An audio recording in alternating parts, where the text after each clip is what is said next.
요즘 저는 계속해서 역사서를 지금 통독해 가고 있는 중입니다. 그 가운데 이 에스라서 오늘 읽었던 이 말씀을 제가 보면서 이 시대에 하나님께서 우리에게 주셔야 될 회복이 좀 이 에스라서에 기록된 이 말씀처럼 우리가 회복을 향하여 우리의 마음을 쏟고 또 하나님께 주시는 회복을 실제적으로 경험하면 좋겠다 하는 마음이 들었습니다. 오늘 함께 봉독한 이 성경 본문의 역사적 배경을 먼저 잠깐 살펴볼까요? 주전 6세기 바벨론 제국에 이스라엘 백성들이 포로로 다 끌려가고, 그런데 이 기세등등했던 바벨론 제국도 페르시아 제국에 망하고 말죠. 그리고 페르시아 제국의 고레스 왕이 이제 등극을 해서 이스라엘 백성들에게 자유를 줍니다. 다시 너네 나라로 돌아가라. 얼마나 기뻤겠습니까? 자유를 찾아서 다시 예루살렘으로 돌아왔고 이스라엘 백성들이 자기 고향으로 돌아왔는데, 근데 문제는 뭐냐 하면 복귀를 해보니까 상황이 너무 참담한 겁니다. 그들의 영광을 상징했던 솔로몬 성전은 파괴되어 흔적도 없이 사라져버렸습니다. 예루살렘 그 견고한 성벽들 깡그리 무너지고 폐허가 되어 버렸습니다. 혼돈과 무질서 속에 암담함과 난망함만이 이스라엘 백성들의 개개인의 마음과 국가 공동체 전체를 압도하는 상황입니다.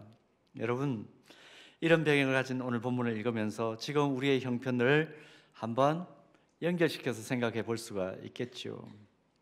개인의 형편은 물론이고 여러 가지 상황들이 지금 어렵습니다. 뉴스의 과잉 시대이기 때문에 그 이야기 더 희장하지 않아도 무질서와 혼돈 속에 또 황폐함 속에 백성들의 마음이 지금 눈물 흘리는 상황 속에 있다. 그래서 필요한 것이 뭘까? 회복이요. 하나님께서 회복시켜 주시는 상황이요. 하나님께서 우리를 온전케 하시는 은혜가 필요하다. 이것이 지금 우리가 당면한 상황입니다.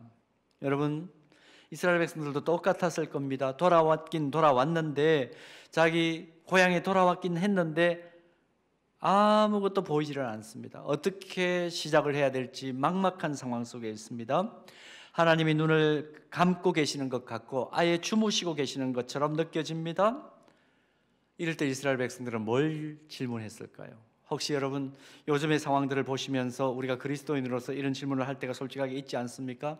너무 혼돈스럽고 미래가 어떻게 될지 잘 모르니까 이런 혼돈과 무질서 속에 하나님은 여전히 운행하신다, 살아계신다, 일하신다, 그렇게 자신 있게 우리는 말할 수 있는가? 이 질문이 우리 안에 문득문득 올라옵니다. 정말 역사의 주관자가 하나님이시라면 도대체 하나님을 믿으며 사는 우리 그리스도인들은 지금 이 상황에서 무엇을 할 수 있고 또 해야 하는가? 이 질문을 던질 수밖에 없는 그런 현실 속에 있습니다. 자, 이런 고민스러운 질문 속에서 오늘 본문을 함께 묵상해 보기를 원합니다. 본문을 보면 완전히 폐허가 된 예루살렘 성을 바라보면서 이스라엘 백성들이 어떻게 합니까? 다시 돌아온 그 고향에서 모여가지고 이런 목소리를 냅니다. 압축적으로 얘기할까요? 우리 다시 힘을 내어 무너진 하나님의 성전을 재건축하자. 황폐하고 무질서한 안타까운 상황이 우리 눈앞에 지금 펼쳐져 있지만 우리 다시 힘을 모아 예루살렘을 재건하자. 이런 얘기를 합니다. 냉정하게 현실을 보면 다시 힘을 낼 만한 그런 상황이 아닙니다. 그들의 자존심을 세워주었던 성전이 기초성만 달랑 남은 그런 서글픈 상황입니다. 우리 다시 힘을 내어 하나님의 성전을 재건축하자 목소리를 높이기는 했지만 그들의 손에 쥔 것은 아무것도 없습니다. 그런데 본문을 보면 그 암담한 상황 속에서 뜻을 모으고 재건을 향한 공사를 시작했다. 그렇게 본문을 기록하고 있죠. 도대체 무엇을 근거로 이스라엘 백성들은 황폐한 현실 속에서 다시 회복의 몸짓을 시작할 수 있었을까? 여러분, 인생을 오래 사신 요즘 어른들이 그런 얘기들 많이 해요. 나라가 이렇게 혼란스러운 적이 없었어. 이렇게 미래가 잘 보여지지 않은 때가 없어서 그런 이야기를 많이 하는 것 같습니다. 그러나 그 속에서 우리는 그리스도인으로서 살아갑니다. 이런 상황 속에서 어떻게 해야 우리 그리스도인들은 회복을 향한 몸짓을 우리부터 시작해서 온 사회에 다시 미래를 보여주고 이렇게 살아가는 것이 정말 잘 살아가는 것입니다 하는 이정표를 세울 수 있을까? 오늘 이것이 우리의 기도 제목 아닙니까? 오늘 본문을 통해서 이스라엘 백성들이 보여주는 회복의 몸짓을 통해서 우리 다시 한번 또 우리에게도 회복의 몸짓이 시작되는 그런 은혜가 있었으면 참 좋겠다, 그런 생각을 가지고 오늘 말씀을 나눕니다. 자, 첫 번째로 회복을 향한 몸짓을 이스라엘 백성들은 어디에 근거를 두느냐 하면 역사의 주관자이신 하나님에 대한 절대 믿음으로 시작을 합니다. 여러분 본문 11절 말씀 한번 보십시오. 찬양으로 화답하며 여호와께 감사하여 이르되. 자, 여러분 노란색만 되어 있는 거 우리 같이 한번 읽을까요? 주는 지극히 선하심으로 그의 인자하심이 이스라엘에게 영원하시도다. 아멘. 황폐한 현실만 보면 지금 이스라엘 민족에게 하나님은 어떤 하나님이십니까? 자기 민족을 망하게 내버려 둔 너무나 무기력한 하나님이 있어요. 자기 가족들이 노예로 끌려가는 그 상황 속에서도 그냥 노예로 살도록 방치해 놓으신 무심한 하나님이 있어요. 대적들이 와서 고향을 초토화시키는데도 그저 팔짱만 끼고 방관하시는 하나님이세요. 인간적으로 보면 도무지 이해할 수가 없고 용서가 되지 않는 하나님이십니다. 그래서 이렇게 얘기할 수밖에 없었을 거예요. 하나님, 이제 나는 하나님을 향해 눈길조차 두고 싶지 않습니다. 실망했습니다. 독서를 쏟아내놓을 수밖에 없는 그런 상황 속에 있었습니다. 그런데 이스라엘 백성들 지금 하나님을 향해 무엇이라고 본문 11절에 고백했습니까? 주는 지극히 선하심으로 그의 인자하심이 이스라엘에게 영원하시도다. 선함이 지극하신 하나님, 그 인자하심이 택하신 자녀들에게 영원하신 하나님이 자신들이 믿는 하나님이라는 겁니다. 도대체 마음이 무너질 수밖에 없고 눈물도 조차 나지 않은 그 참담한 상황 속에서 어떻게 하나님을 찬양할 수 있었을까요? 그 이유와 근거가 어디 있었을까요? 이 질문의 대답은 이것밖에 없습니다. 현실은 너무나 암담하지만 지금까지 자기들의 경험상으로 살펴볼 때, 다시 되돌아볼 때에, 역사를 되짚어 볼 때에 현실이 전부가 아니고 눈앞에 보이는 것이 전부가 아니고 그 현실 이면에 계시는, 현실 너머에 계시는 참담한 환경의 배후에서 세심하고 세밀하게 역사하시는 여전히 살아계시는 하나님을 영안을 열어 본 것입니다. 이 대답밖에는 할 수가 없어요. 세상 나라는 세워지고 무너지는 것을 반복하지만 하나님이 주권적으로 통치하시는 하나님의 나라는 영원하다는 것을 영적인 눈을 열어 보았기 때문에 하나님을 향해 주는 선하십니다, 그 인자심이 우리를 향한 것이 영원하십니다, 그 고백을 할 수 있었던 것이죠. 인류 역사를 총괄해서 운행하시고 사람의 제한된 이성과 머리로는 도저히 상상할 수 없는 큰 그림, 그 빅픽처를 가지고 계시는 절대자가 내가 믿는 하나님이요, 우리 민족의 하나님이요, 이 나라를 통치하시는 궁극적인 통치자이신 하나님이시다, 그것을 깨달았기 때문에 이스라엘 백성들은 그런 고백을 할 수 있었던 것이죠. 여러분, 우리가 생명의 말씀으로 믿는, 또 생명의 말씀으로 믿고 암송하고 묵상하고 필사하는, 통독하는 약속의 말씀인 성경 한번 보십시오. 성경은 우리 개개인뿐만 아니라 이미 왔고 장차 올 세계 역사의 전 영역에 하나님의 계획이 치밀하게 작동되고 적용된다는 것을 보여주는 생생한 증언 아닙니까? 이 영역에는 하나님의 손길이 전혀 미치지 않고 하나님 부재한 거야. 근데 그런 영역과 사건도 결국 모든 일이 매듭지어지고 나면 어떻게 됩니까? 하나님께서 하셨구나, 그 고백을 할 수밖에 없죠. 구약 성경의 역사서인 에스더를 보면요, 에스더서를 보면 페르시아 제국의 당대 권력자인 하만에 의해서 유대인들을 몰살시키려는 계획이 세워졌다 하는 것을 우리가 볼 수 있죠. 그런데 에스더와 모르드게라는 이 하나님의 사람들이 지혜를 가지고 용기 있는 결단으로 그 하만의 계획이 수포로 돌아가고 오히려 유대인들이 구원받고 그들의 상황이 높임을 받는 그런 사건으로 이어지는 기록이 에스더서에 기록되어 있습니다. 그런데 에스더서를 보면요, 하나님이 직접 행하신 기적이 한마디도 안 나옵니다. 하나님이 어떤 기적을 베푸셨다 한마디도 그 얘기가 안 나옵니다. 그냥 세속 역사의 기록처럼 보여요.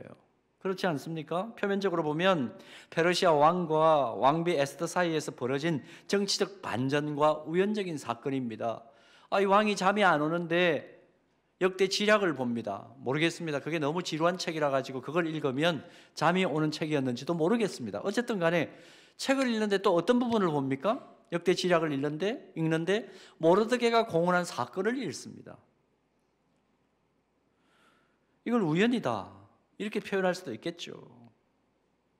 그냥 표면적으로 보면 그건 우연한 사건이에요. 그런데 왜 성경에 이런 우연한 사건처럼 보이는 역사적 기록을 하나님은 끼워 넣으셨을까?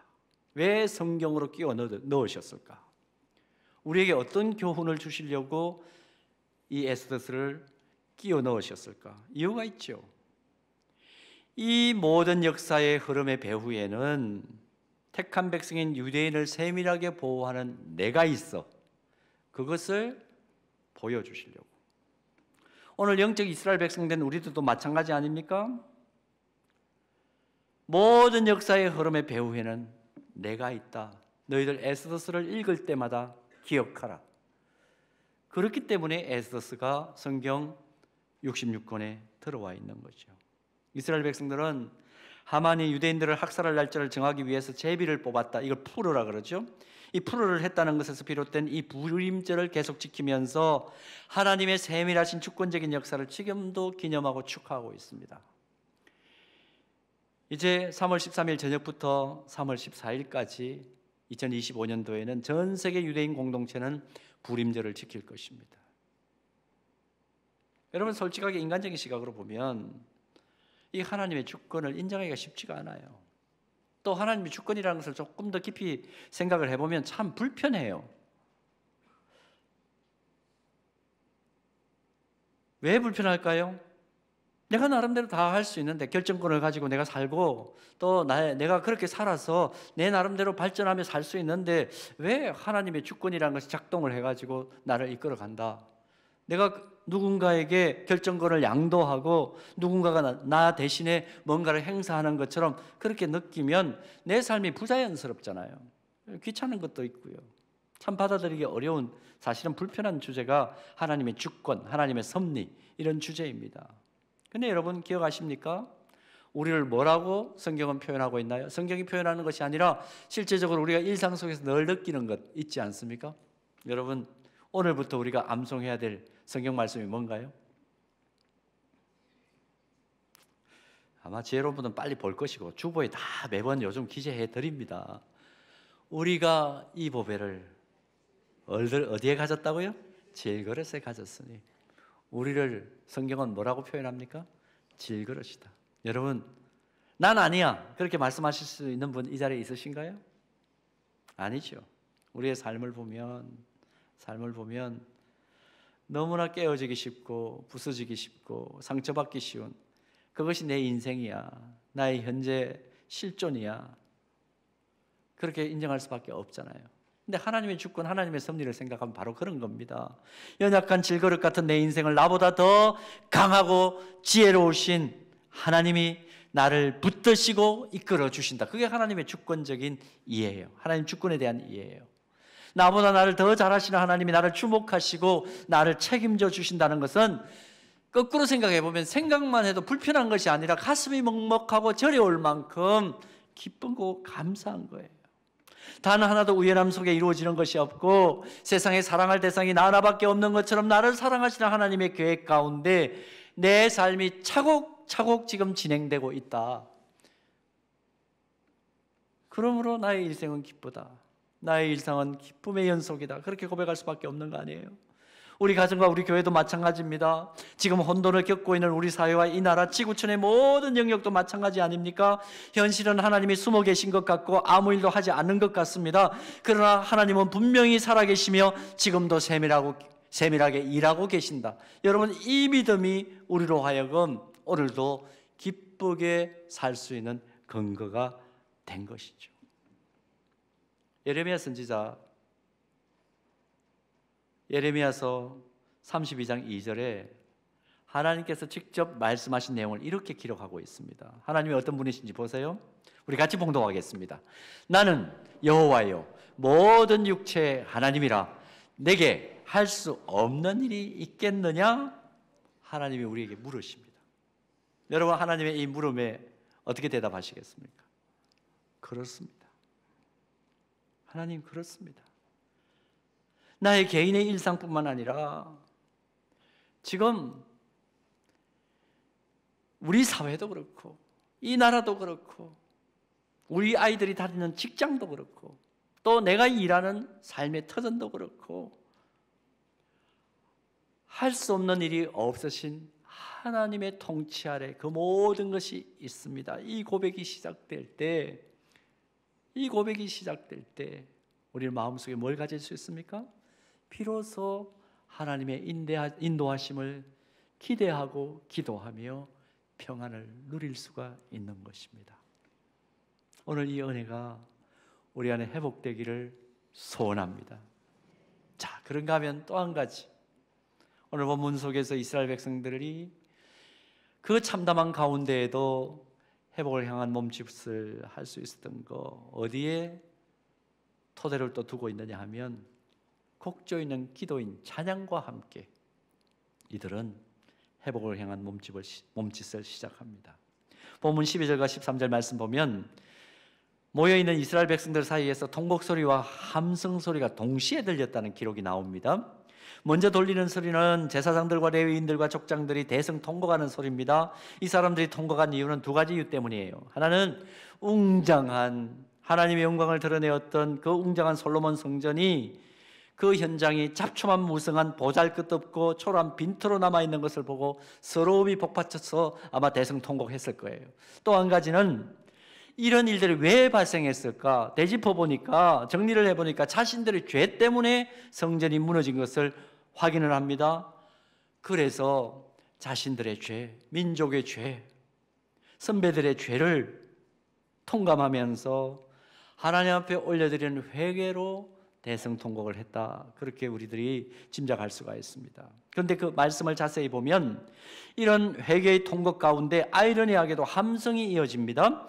단식과 죄에 대해서 아파하는 통곡 속에서도 궁극적으로 하나님의 손이 이 폐역 가운데 우리를 회복시킬 것이라는 감격과 기쁨을 함성으로 표출한 것입니다. 본문 13절 말씀 한번 보십시오.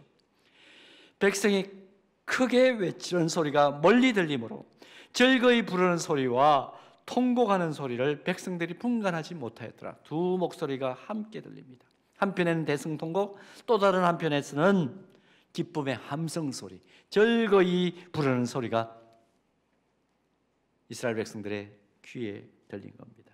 여러분, 이 상황을 우리가 보면서 하나님의 백성들이 함께 모일 때는 이 이중성을 띄어야 되는구나 하는 것을 깨달을 수가 있습니다. 우리가 예배를 시작할 때 참회의 기도와 함께 무슨 기도를 드립니까? 감사의 기도를 드립니다. 하나님의 백성들이 함께 모일 때마다 항상 이중적인 마음을 가져야 됩니다. 하나는 뭐냐 하면 하나님의 제단 앞에 오기 전까지 우리가 얼마나 많은 부분들에 실수하고 또 죄악의 구렁텅이에서 유혹받고 또 때때로는 의도적으로 때때로는 그냥 강교한 사탄의 유혹에 쉽게 넘어가서 짓는 죄들, 그걸 생각하면 우리가 하나님의 제단 앞에서 통해 잡아갈 수가 밖에 없죠. 그러나 또 한편으로 그럼에도 불구하고 오늘 살아계신 하나님께서 나를 다시 회복시키시고 나를 하나님의 영광의 도구로 삼으신다는 그 놀라운 사실을 기억할 때 우리는 또 감사의 찬양을 하나님 앞에 올려드릴 수밖에 없습니다. 여러분, 예배의 성격은 그래서 이중적인 거예요. 참회와 함께 감사가 동시에 올려드려지는 현장이 바로 예배의 현장이다 하는 교훈을 받습니다. 여러분, 구약 선지자 가운데요, 자신이 처한 상황이 장이 끊어질 듯한 그런 절통할 수밖에 없는 아픔 상황 속에 있었지만 궁극적으로 하나님의 구원 역사를 바라보면서 정말 현실은 참 아프고 눈물 흘리는 그런 상황이지만 그럼에도 불구하고 하나님의 구원 역사를 바라보며 소망을 노래한 위대한 선지자 한 사람이 있습니다. 여러분 잘 아는 이사야 선지자예요. 유대인의 전승에 의하면 두 아들을 둔 아버지가 이사야였는데 마지막 생을 이 므낫세 왕의 미움을 사가지고 몸이 톱으로 켜져서 두 동강이가 나서 죽었다. 그렇게 유대인 전승은 우리에게 전해줍니다. 올곧게 거침없이 하나님의 뜻을 선포한 결과가 톱으로 켜임을 당하는 순교입니다. 여러분, 현실을 보면 얼마나 암담하고 현실을 보면 얼마나 어두웠겠어요? 그러나 그 상황 속에서도 이사야가 바라본 것은 무엇입니까? 하나님께서 궁극적으로 회복시킬 새하늘과 새 땅을 바라본 것입니다. 그래서 이사야 43장 21절 말씀 보면 이사야는 이렇게 고백해요. 이 백성은 내가 나를 위하여 지었나니 나를 찬송하게 하려 함이니라. 상황이 고달프고 어렵습니다. 찬양은 무슨 찬양? 기도는 무슨 기도? 하나님이 없어 보이는데, 하나님이 부재하신데 내가 뭘 해? 그렇게 얘기하지 않습니다. 오히려 주변이 어두우면 어두울수록 이사야의 고백은 무슨 뜻이에요? 나는 곡조 있는 기도인 찬양으로 하나님께 영광 올려드리리라. 왜? 회복의 근원은 하나님이시기 때문에. 그 고백이 이 속에 들어있는 것이죠. 결국 황폐한 현실을 뛰어넘는 해결책이 누구에게 있다는 겁니까? 하나님께 있기 때문에 그 하나님을 향한 곡조 있는 기도를 나는 올려드리는 일을 쉬지 않으리라. 그 고백을 이 속에서 보는 겁니다. 사랑하는 여러분, 아무리 상황이 어려워도 곡조 있는 기도인 찬양이 삶 속에 녹아들어 있어서 하나님께서 기적을 베푸신 그 놀라운 경험을 맛본 믿음의 선배들, 여러분 누구를 기억하십니까? 뭐 여러 가지 얘기할 수 있겠지만 성경적으로 그냥 얘기하겠습니다. 사도행전 16장, 바울과 실라가 그 대표 선수 중에 한 사람 아닙니까? 그들은 옥에 갇힌 갑갑한 상황 속에서 곡조 있는 기도로 하나님을 찬양합니다. 그리고 자기의 기도를, 마음을 표현한 거죠. 결과가 어떻게 됐는지 한번 보겠습니다. 사도행전 16장 25절 26절 보십시오. 한밤중에 바울과 실라가 기도하고 하나님을 찬송하며 제수들이 듣더라. 26절 어떤 결과가 나타났습니까? 이에 갑자기 큰 지진이 나서 옥터가 움직이고 문이 다 열리며 모든 사람의 매인 것이 다 벗어진지라. 우리가 지금 어려워도 바울과 실라만큼 어려운 건 아니지 않습니까? 여러분, 이 말씀을 하나님께서 우리로 하여금 보게 하신 것은 이유가 뭘까요? 분명한 이유가 있지 않을까요? 많은 그리스도인들이 이렇게 얘기합니다. 나에게는 왜 전능하신 하나님의 그 기적이 나타나지 않는가? 내 삶에는 하나님의 기적이 왜 나타나지 않는가? 의문을 가지고 삽니다. 이유가 있어요. 대답은 사실은 단순해요. 자, 이사야 선지자를 통해서, 바울과 실라를 통해서 확인한 건 뭡니까? 이사야 43장 21절 뭐라고 했죠? 이 백성은 내가 나를 위하여 지었나니 나를 뭐하게 하려 함이라? 찬송하게 하려 함이라. 우리 안에 진짜 어려운 상황 속에서도 곡조 있는 기도인 찬송이 있습니까? 사도행전 16장 25절 말씀 보세요. 한밤중에, 어떤 한밤중입니까? 매인 것이 있고 갇혀 있고 답답한 상황 속에 있습니다. 그 상황 속에 바울과 실라가 기도하고 하나님을 찬송하며 그들의 매인 것들이 다 벗어지고 문이 다 열리더라. 기적을 경험하죠. 여러분 삶 속에서 하나님의 살아계심과 진정한 위로와 하나님 주시는 기적을 체험하기 원한다면 뭘 깨닫습니까? 아무리 어려워도 기도하고 찬양하라. 성경은 그렇게 대답해 줍니다. 원망하지 말라는 겁니다. 원망하지 말고 아무리 어려워도 기도하고 곡조 있는 기도인 찬양하라. 그래서 우리의 신앙의 상태가 현실적으로 건강한지 건강하지 않은지를 분별할 수 있는 아주 쉬운 기준점이 있어요. 여러분, 찬양하는 내 마음의 자세를 보면 금방 표가 납니다. 찬송 부를 때 억지로 하십니까? 아니면 찬송을 부를 때마다 이 찬송이 내 삶에 그대로 적용되기를 소원하고 또 적용된 것을 경험했기 때문에 역시 이 찬양이 내 삶 속에 그대로 기적처럼 경험되리라, 그렇게 기뻐하며 찬양하십니까? 그걸 보면 내가 현재적인 삶 속에서 어떤 영적인 상태에 있는가 하는 것을 금방 알 수가 있습니다. 종교개혁의 불길을 지폈던 마르틴 루터가 종교개혁을 진행하는 과정 속에 이런 고백을 해요. 우리 마음이 마음껏 찬송할 수 없는 한 종교개혁은 결코 완성되지 않을 것입니다. 이번에 제가 유럽 종교개혁지 계속 공부하면서 갔지 않습니까? 비텐베르그 그 성문 앞에서 함께 갔던 목사님들이 내주는 강한 성이요 찬송을 했습니다. 1절부터 4절까지. 내 마음에 참 감동이 있더라고요. 루트가 우리 마음이 마음껏 찬송할 수 없는 한 종교개혁은 결코 종결되지 않을 것입니다. 실제적으로 우리 안에 진정한 하나님을 향한 곡조 있는 기도인 찬양을 올려드릴 때마다 이것은 우리 삶의 현재가 됩니다. 믿습니다. 그 고백을 하고 우리가 함께 찬송하면서 찬송의 가사대로 살아가기만 하면 하나님은 기적을 베푸실 것이다. 오늘 그 믿음이 우리 안에 회복되기를 주님의 이름으로 축복합니다. 비록 세상 살기가 쉽지 않고 위기 상황 가운데 있지만 온 일상의 영역에 곡조 있는 기도인 찬양을 드리는 삶을 살면 우리의 삶은 진정한 회복을 위해 전진할 수 있다. 여러분, 하나님이 돌아가신 것처럼 살지 맙시다. 옆에 분들에게 이렇게 다시 한번 확인시켜 드리세요. 하나님은 살아계십니다. 지극히 당연한 진리인데 하나님이 죽은 것처럼 우리는 살고 있지 않는지 오늘 돌아봅니다. 참담한 완전히 하나님의 영광을 드러냈던 성전이 무너졌던 그 상황 앞에서, 황폐한 상황 앞에서 하나님에 대한 절대 믿음 가지고 손에 쥔 것은 없지만 그러나 하나님, 우리가 곡조 있는 기도로 하나님을 찬양합니다. 이 찬양 그대로 영광스러운 하나님의 영광이 다시 내 삶에, 우리 가정에, 우리 교회와 한국 교회 안에, 지금 한국 교회는 패배주의로 가득 찼어요. 이걸 극복을 해야 되는데요. 이 한국 교회 안에 또 지금 당면하고 있는 여러 가지 어려운 상황을 겪고 있는 이 나라와 이 민족과 또 무력으로 대치하고 있는 이 한반도 위에 여전히 사람들을 쉽게 죽이는 공격 살상용 무기들이 마치 게임처럼 우리 눈앞에 펼쳐지고 있는 지구촌의 전장터 위에 우리가 곡조 있는 기도인 찬양을 올려드릴 때 그 찬양대로 하나님께서 영광 받으시고 그 땅을 평화의 땅으로 또 회복의 땅으로 온전케 하실 줄 믿습니다.